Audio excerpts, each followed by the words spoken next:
Catherine J. Sepich, known to everyone as Katie, had grown up in Carlsbad, New Mexico, and was the oldest of 3 siblings. She graduated with a business degree from the New Mexico State University and was just about to start grad school to get her MBA. Her family said she was an outspoken, vivacious, intelligent 22-year-old, a natural leader and someone that knew exactly what she wanted and was always going to get it. Katie's dad, Dave, said she was quite something. She was a ball of fire from day one. She was going 90 miles per hour her whole life. From the youngest age, she was loud and rambunctious, often putting on little shows for her family or getting stuck into a sports game. She was sassy with a quick sense of humour, and her friend Amy recalled, "I feel that you don't always see somebody who is as beautiful as her, but also self-deprecating. She was willing to laugh at herself and make fun of herself and be the butt of the joke, and still do it with grace and crack everyone up." Katie's little sister Caroline remembered her as someone that saw everything as an adventure. She was really sweet and outgoing, but also a little bossy. She liked to plan things and make her adventures go her way. She would say, "This is what we're doing, let's go." In 2003, Katie was studying, part of a sorority, working as a waitress, and had been seeing her boyfriend Joe for 8 months. Things were busy and she was enjoying the summer break before getting back into school. Sadly, Katie and Joe had hit a bit of a rocky patch. Katie was soon starting grad school and Joe was moving hours away to work in his family's business. They weren't too sure what their future was going to look like anymore. But it was Labor Day weekend and they wanted to put everything aside and have a good time. Katie and Joe, along with Katie's roommate Tracy and some other friends, were bar hopping, drinking, dancing and having a good time. As everywhere started to close, they all joined a local house party of between 30 and 40 people and carried on long into the morning. Security cameras at one of the bars had showed Katie and Joe holding hands and all seemingly appeared well. But at the house party they got into a fight when Katie caught him kissing another woman. She and Joe had a drunken argument witnessed by several people, and Katie left the house alone at 3 a.m. Joe and one of his friends later drove around in Katie's car looking for her. They went past Katie's house and saw the light wasn't on in her bedroom, so they didn't stop, assuming she was inside and probably asleep now.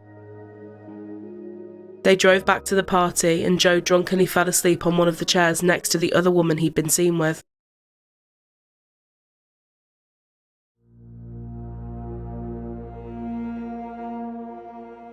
When the groggy group woke up, they noticed that Katie hadn't come back, but her car was still parked outside. Katie only lived a few blocks away from the house party, but she had left with nothing in the middle of a cold, dark night. Her phone was still in the house along with her purse and keys, and everything else was still in her car. She had just walked out into the night, empty-handed. Tracy, knowing the couple hadn't been in the best place lately, asked Joe if they had had a fight. Joe said no, and he didn't mention the other woman either. After calling around everyone she could think of that might have seen or heard from Katie, and not getting the response she was hoping for, Tracy asked Joe to be serious with her. Had they had a falling out? What had happened that had made her leave? Joe finally admitted to the drunken row but said that was it. He thought she might be trying to teach him a lesson and was quite frustrated with her. Tracy hurried back to their house and went straight into her room. It was untouched. Tracy's mom had been staying there too and hadn't heard anything in the night. They called the hospitals with no luck and then called the police station, wondering if maybe she had been picked up for being intoxicated. Again, the answer was no. Had she crashed at someone's house that Tracy hadn't thought to call? Had she been hit by a car and was lying somewhere injured? A million thoughts were going through everyone's minds, and it was time to report her missing. 22-year-old graduate student Katie Sepich was walking home from a late Saturday night party. Tonight's investigators have made the case a top priority. We're interviewing witnesses, family, friends, anybody that may have seen her that night at the bars here in town. Almost 200 miles away, Katie's mum, Jayanne, had woken up that morning and felt something was wrong immediately. She couldn't put her finger on it. Call it mother's intuition, I had a very anxious feeling from the time I woke up that morning. Then at 2:15 that afternoon the phone rang, and our lives were shattered with just 6 words. "Have you talked to Katie today?" The police were soon at the student's house and, walking round the back, they got their first clue. It seemed that Katie had just made it home. They found the window at the back of the property had a damaged screen, and one of her sandals was on the ground too. The gravel looked like it had been disturbed, almost like someone had been dragged. As they carried on looking at the house, a few hours earlier, another investigation had started. As we drove up, as I glanced over, I saw what appeared to be a body, a partially nude body. I was looking for signs of life. At 11 a.m, something had caught a couple's eye who were out hunting near an old dump site east of Las Cruces, New Mexico. They had spotted the body of a partially clothed woman on the ground. Her back and shoulders were burned, and her legs had been purposefully posed and spread apart. Tyre tracks nearby indicated that a slightly bigger vehicle, like a pickup truck, had dumped her body there. Just a few hours later, everything would be connected when 22-year-old Katie was reported missing. It was such a vast area of desert, it was lucky they just happened to be there at that time. The heat plus the animals out there meant there was a very real possibility that her body might either have not been found or could have decomposed so much that no one could determine a cause of death. The police asked Tracy if she could come and identify someone possibly in relation to Katie's missing persons case. And enthusiastically, she said yes, of course, thinking that her friend had maybe wandered into a police station or a hospital without her ID and needed someone to pick her up. It was just some sort of protocol, she assumed. She had no idea what she was about to walk into. As they pulled the top of the body bag to the side, Tracy could not believe her eyes. She said she looked like she had died in pain. It was not the face of the happy friend she knew. The autopsy confirmed that Katie had been raped and strangled. She had had liquid poured on her back and shoulders and had been partially burned before the fire went out by itself. She had bloody DNA under her fingernails, and it was clear it had been a violent fight for her life until the end. No signs of a struggle were found in the particular area she was, so she must have been killed elsewhere, possibly close to her house or just outside. Her watch and the 2 rings she had been wearing appeared to have been taken by her killer as well.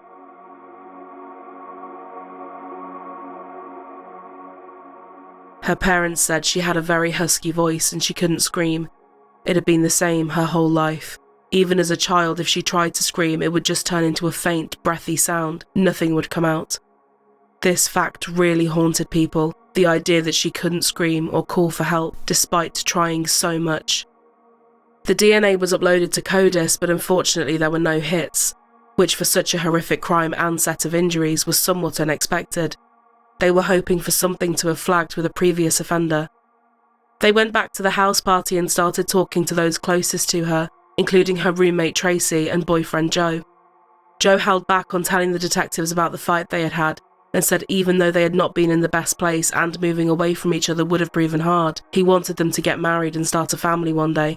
They had even been looking at rings, and Joe bought one with her birthstone in it. They didn't label it, but it was almost like a promise ring, a sign of their future together. You know you're here. Yeah. You know it's not good. Okay? Yes, sir. Girlfriend Katie is passed away. Okay? Get married.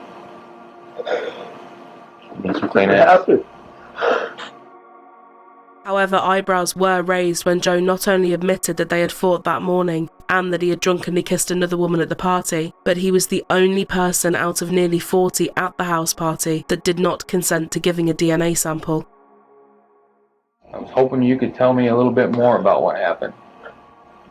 Just last night, she got mad at me. Came home from the bar. She got mad at me because I was kind of pulling her off, my roommate's sister. She walked in and then she left. And that's the last, that's the last time I saw her. I drove by her house. Her light wasn't on, so I didn't stop. I was really drunk. I really didn't care. I'm kind of like that. I don't think I don't care about a relationship very much. I'm not really faithful as I should be. He denied having anything to do with what had happened to Katie. The pair of them were arguing and everything had gone wrong that night. But a killer? No way, he said. Did you kill her? No, sir. How did it happen? What, sir? Her death. I don't know, sir. I know nothing about it. Sir, I know nothing about it. I feel so bad. Katie was everything to me. If she was everything to you, why were you screwing around on her? I know, sir. I get drunk. I'm stupid, you know. He'd made several calls to Katie's phone that morning, but people at the party said he was actually in possession of her phone at the time he was calling it, as well as her purse and keys. So why bother calling her? Was he trying to alibi himself? Within days of Katie's murder, Joe actually left to go back to his family's home 300 miles away. Investigators asked him to come back for a second interview, but he told them that this wouldn't be possible. His parents retained an attorney for him who was, as expected, advising him to keep quiet. At this point, police really were only looking at him. His actions were just too odd and had been since the start. This was the person he tearfully told detectives he wanted to marry and couldn't live without, but to everyone else it looked like he was completely cutting himself off from the investigation, no cooperating and avoiding really simple questions. His lawyer said he didn't like the way the investigation had been handled and he took a step back. At this point, unless they had probable cause, there was nothing they could do to force him to come back, take an interview or provide that DNA sample. Katie's family were blindsided. Their experiences with Joe had always been positive. He seemed to think the world of Katie. Her parents had thought since the beginning that it was a stranger that had done this, a random attack. Not anyone she knew, and definitely not Joe. Tracy thought the same. There were over 1,000 people at Katie's funeral. They had to set up speakers outside so those who couldn't get into the church could still hear. But the only person not there was Joe. After learning that people were expressing their disdain at the idea of him going, Joe opted to stay all those miles away. For Katie's family, it was even more confusion and emotion. They just couldn't work him out. With so many vehicles parked up at the church, the investigation carried on outside. Tyres were being checked and they were hoping for a match to the tracks near her body. But nothing seemed to fit. Detectives even hid a camera by her grave to try and catch Joe saying something if he were to visit her. But again, nothing. A reward of $50,000 for information was on the table, and soon it would double. However, the investigation took a swift turn when detectives eventually got Joe's DNA from Katie's bedroom, which totally exonerated him. After Joe found this out, he spoke with detectives and finally agreed to give a sample. He said he didn't want to earlier because the pair had recently slept together and he was afraid he would be charged with something if his DNA was there. Finally, after all of this, Joe was no longer a suspect and the police could move on, but they had lost a lot of time. One detective, Mark Myers, said, "I'd be hard-pressed to not want to punch him in the throat." The way Joe could have just done what he needed to for Katie's family and didn't, his changing stories, the lack of cooperation, there was really no need for any of it. Dave agreed and said so much time had been wasted looking at him when it all could have been avoided. Investigators then caught what they thought was a new break, and it would take them 1,500 miles away. 11 days before Katie's murder, a 25-year-old woman was attacked by two men in Green Bay, Wisconsin. After an argument between her and her boyfriend, she had left a bar and walked out into the night. Two men then forced her into the back of a truck and drove her to a secluded farm. She was raped, strangled, and had something poured on her before being set on fire and left for dead. The woman crawled to a house and the owner called 911 for her. You know what the vehicle was that these people were in? Oh, now I can smell the burn on her. You can smell the burn? Yeah, you know, her flesh. Now we can see you were lit on fire. Was there one or two people? Do you know, what did they look like? Were they tall? Short? Incredibly, she survived the ordeal and was able to recall enough details about her attackers to put some sketches together. The cases were so similar that it had to be questioned. Even all those miles away, was there a link? Police really had nothing to go on where they were, so anything and everything had to be looked at. As soon as the sketches were released, a manager of a dairy farm recognised the drawings. It was two of his employees, 27-year-old Gregorio Morales and 23-year-old Juan Nieto. The pair had quickly left town after the attack, but Gregorio had recently returned and was back working. The manager made a plan with the officers to help get Gregorio's DNA, and after he gave him a drink, he kept the bottle and gave it to the police. Several months later, his DNA was matched to the Green Bay victim. He was convicted of 2 counts of sexual assault, kidnapping, and first-degree reckless injury, and sentenced to 50 years in prison. Juan Nieto, who is believed to have poured the liquid on the woman before she was burned, was also arrested, and he accepted a plea deal which saw him sentenced to 70 years in prison. But as similar as the crimes had been, neither Gregorio nor Juan's DNA was matched to Katie. Detectives said it wasn't back to square one, it was square zero. Everyone was so frustrated that they couldn't solve this.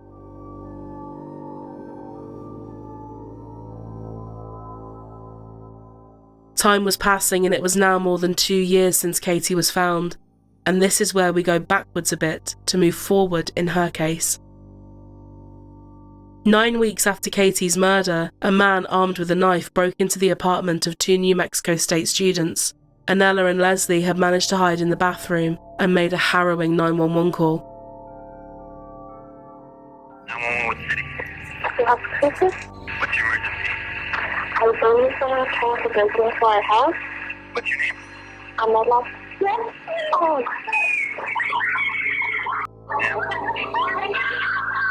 Vanilla? I need you to calm down, okay? You there? No. They had both seen this man watching them before, lurking outside their building, peering in their windows, but now he was inside. And if police hadn't got there just in time, who knows what could have happened. Fortunately, they did, and officers arrested the 23-year-old man. His name was Gabriel Avila. The judge let him out on bail to, quote, get his affairs in order, and he was released, a decision which to this day really baffles investigators. Facing 9 years in prison for the crime, Gabriel fled to Mexico, where he stayed on the run until 2005. Finally, he was caught after trying to re-enter the United States, and a year later he was convicted of aggravated burglary with the intent to commit aggravated assault. He was sentenced to 9 years in prison. Now in prison, Gabriel had to submit a DNA sample, and detectives could not believe it when all this time later they got a match to Katie's crime scene. Gabriel's name was totally unknown to authorities in Las Cruces. No one in Katie's circle had heard of him before either. His ex-wife, who had filed for divorce after his burglary conviction, had a ring she found in his truck. Little did she know, it was Katie's. Police asked her about the truck he must have been driving at the time. She said Gabriel had sold it, but she could still contact the new owners. Even though the tyres had been swapped out, they found the originals, and this was all just another match to Katie's crime scene. Before anything went to trial, however, Gabriel confessed.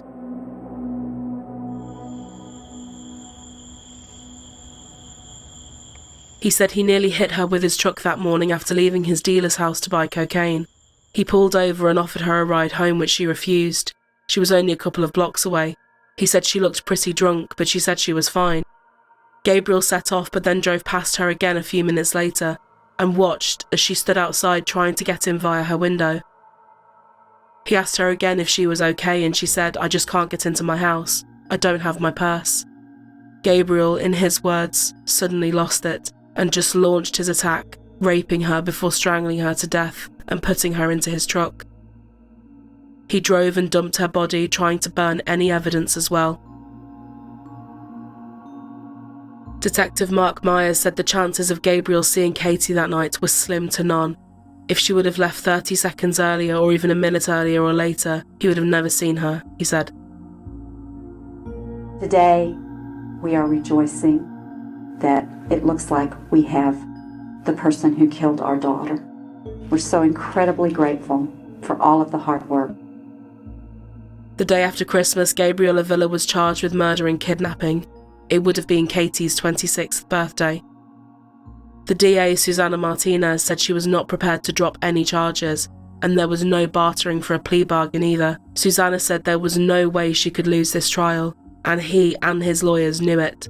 So in May 2007, Gabriel Avila pleaded guilty to first-degree murder, rape, kidnapping, and tampering with evidence. He asked to apologise to the Sepich family and said he didn't know why he had done it. Dave said he did see and hear remorse from him, which in a way was something. but it changed nothing. Jayanne said she had forgiven him because she wanted him to have salvation. He was sentenced to 69 years in prison. He will be eligible for parole in 2043 after serving 30 years of his sentence, but it seems very unlikely this will be successful given the violent nature of his crimes.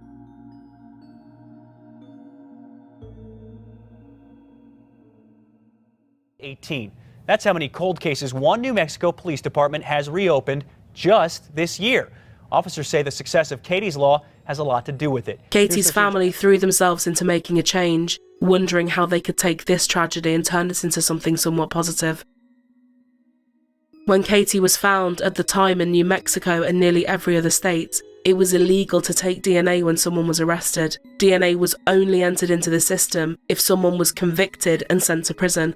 Jayanne said, "I began doing research. I learned that almost every state took DNA upon a felony conviction, but at that time only 5 had laws allowing DNA to be taken upon felony arrest. I dug deeper. I read case studies and found examples of lives that could have been saved. I soon discovered that I was not interested in seeing DNA taken upon arrest merely to solve my daughter's murder. I was determined to see this happen because this simple act could literally save thousands of lives." She read about a man named Chester Dwayne Turner, who was arrested in California for assault with a deadly weapon, but there was not enough evidence to convict him and thus his DNA was not taken. He was then arrested a total of 21 times before his DNA was taken. It was then they realised his DNA matched crime scene evidence found on 12 rape and murder victims.